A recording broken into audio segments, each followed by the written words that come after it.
Hello everyone, welcome to ASR, African Stories Realized. This is our review of episode 1 and 2 of Mzansi Magic's Shaka Ilembe. Don't forget to like and subscribe, let's get into it.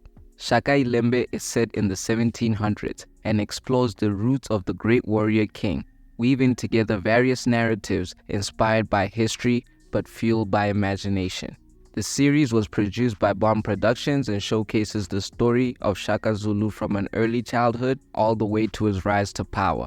The first episode opens up with a breathtaking mountainside scenery. The narrator, a woman with a captivating and enigmatic voice, introduces herself as Mkabai, the daughter of Jama.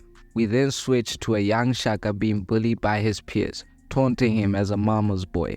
Determined to prove his bravery, he confronts a bee's nest and retrieves honey without harm. His friends are taken aback, recognizing the power associated with royalty, sorcery, and divinity. As his friends retreat, the boy presents the honey to his mother in a touching opening scene. We then flash back to a stunning body of water with beautiful women. We're introduced to Nandi, a spirited princess of the land, who fearlessly jumps off the cliff into the water, defying rules and displaying bravery which her friends deem as unladylike. We are then introduced to Nandi's village, a warm and secure place.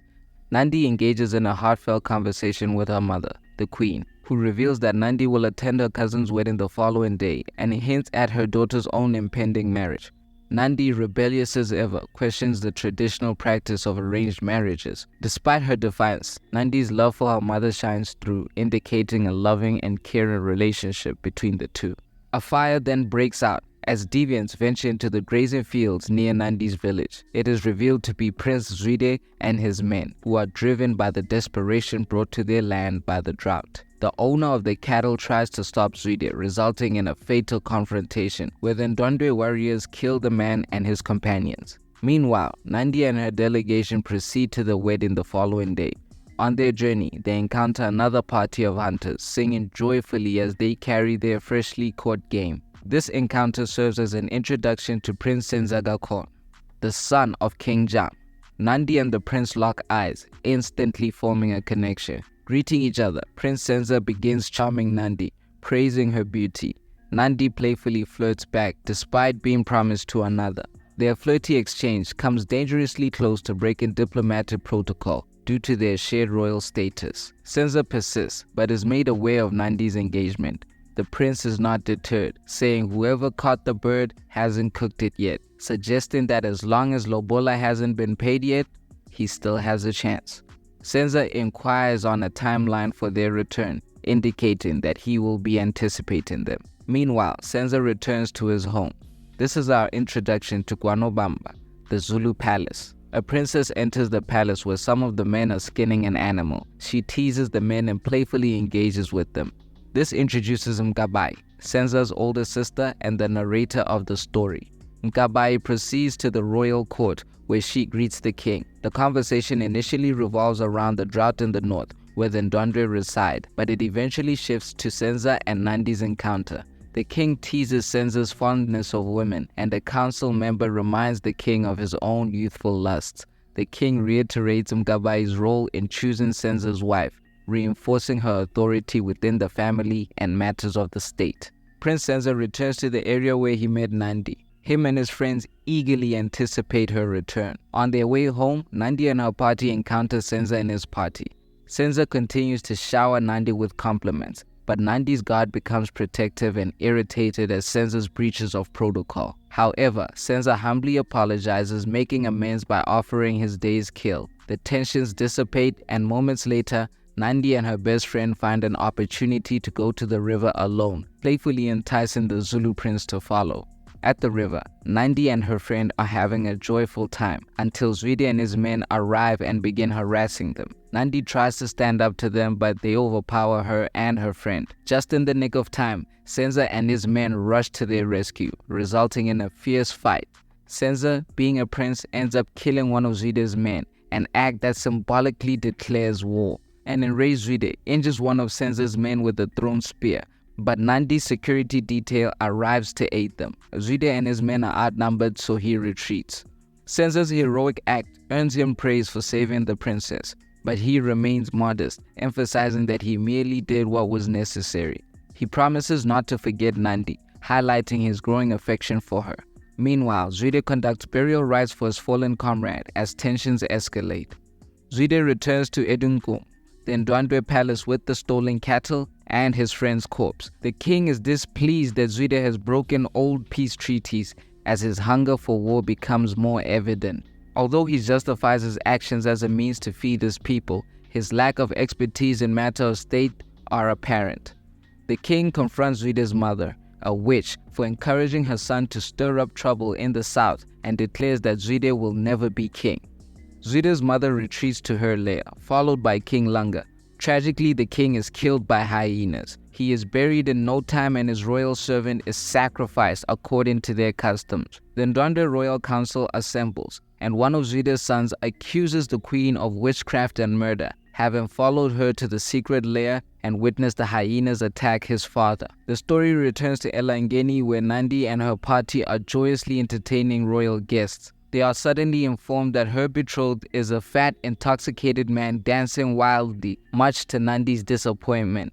Nandi's mother tries to convince her to embrace her fiancé. However, Nandi confesses her love for Senza. The queen suspects foul play, suggesting a love potion or bewitchment. It appears that there is some bad blood between the Zulus and Nandi's mother's family. Back at the Zulu palace, Senza reports his encounter with Zwide to the council, and a diplomatic party is dispatched to Zwide's palace to assess the state of the peace treaty. The Zulu diplomatic party arrives at Ndwandwe, but the episode ends when Zwide declares war by killing 2 members of the party. Episode 2 begins in the aftermath of Zwide's declaration of war and the untimely death of King Langa. A Sangoma is tasked with investigating Queen Ntombazi for King Langa's murder, putting her on trial by poison.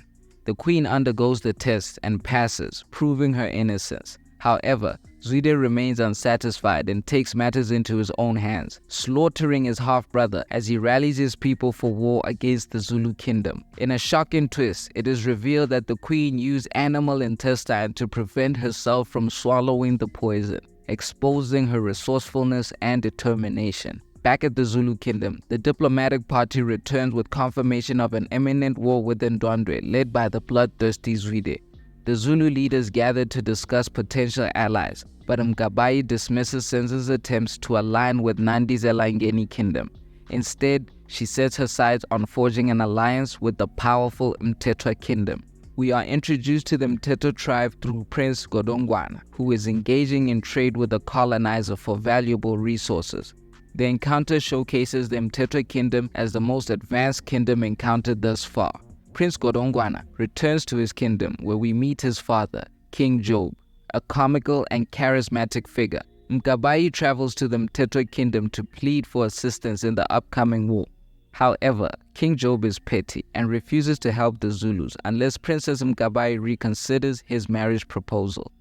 Prince Godongwana recognizes the threat posed by Zwide and desires to support the Zulus, but he laments his lack of power, acknowledging that he can only assist if his father allows it. Meanwhile, the Zulu kingdom receives a prophecy about a future great king who will lead them to victory. King Jama, the Zulu leader, receives the vague prophecy, which assures him of eventual salvation, but emphasizes the need to keep Senza out of the upcoming war. King Jama shares the prophecy with his children and instructs Senza to guide the women, children, and livestock to safety, while the rest of the tribe prepares for battle. News of the impending war reaches Elangeni, and Senza, who received Nandi's chastity beads earlier in the episode, sends her a message asking her to meet him at the river. As night falls, the Ndwandwe army arrives at the Zulu kingdom, ready for war. The 2 armies line up, with the Ndwandwe forces greatly outnumbering the Zulus. The Zulu warriors attempt to maintain distance from Zwide's men to avoid their deadly spears, but in a cunning maneuver, Zwide and a select few disguised themselves, infiltrated the Zulu lines, and provoked needless casualties. The episode ends with the ensuing bloodshed, and Mkabayi's voiceover sets the stage for a bleak aftermath of the first battle. I've really enjoyed both episodes so far. Wiseman and Nube really carried the first episode for me. The love story between Senza and Nandi is cute, but Wiseman has really pushed the story forward over these first 2 episodes. Needless to say, he took the role of Zwide personally. ShakaiLembe's attention to detail is second to none. The cinematography is breathtaking and the acting is superb. This is very much a South African all-star cast. I was very young when I watched the original Shaka Zulu TV show, so this is really the remake I didn't know we needed, and I'm here for it. I'll be back next week with another review. Don't forget to like and subscribe. This is ASR for the love of African filmmaking and storytelling.